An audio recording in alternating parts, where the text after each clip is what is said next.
এতদিন তো দূরে ছিলা, তাই কিছু মনে হয় নাই। কিন্তু এখন দেশে আসার পর যদি তোমাকে দেখতে না পাই তাহলে কি আমার ভালো লাগে বলো? সবই তো বুঝি যা, কিন্তু আমার অবস্থাটা একবার বোঝার চেষ্টা করো।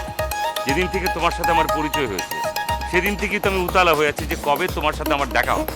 দেখো তোমার জন্য কিন্তু আমি চলে আসছি যা, আমার জান পাখিটা একটু একটু অপেক্ষা করো। আমি অপেক্ষা করতে পারবো না, তোমাকে ছাড়া আমার কিচ্ছু ভালো লাগে না। এভাবে বলো না, আমার কষ্ট হয়। এতদিন পর দেশে আসলাম, আমার আত্মীয় স্বজন ফুফু খালা মামা সবাই আসছে, তো সবার সঙ্গে একটু দেখা করতে হবে না? এদেরকে অ্যাটেন্ড না করলে তো বাবা মা কষ্ট পাবে, বুঝতে পারছো তো? তা অবশ্য ঠিক, কিন্তু তোমাকে ছাড়া আজ আমার কিচ্ছু ভালো লাগতেছে না। বললাম তো কয়টা দিন যেতে দাও, আমি তো তোমার কাছে আসবোই। Yes boss, yes yes. Where are you boss? Boss I am waiting for your call boss. Boss safely come my house. Yes yes yes boss. আরে এসব কি বলতেছো আবল তাবল? কি হয়েছে তোমার? Okay boss, you call me later. No problem boss, I am waiting for your call boss.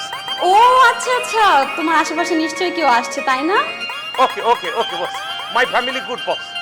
Alright বস, ওকে বস, ওকে। ঘুমাবা না? বস ফোন করছিল, ঠিক মতন সেফলি আসছে কিনা, ফ্যামিলি কেমন আছে সব জিজ্ঞাসাবাদ করলো আর কি।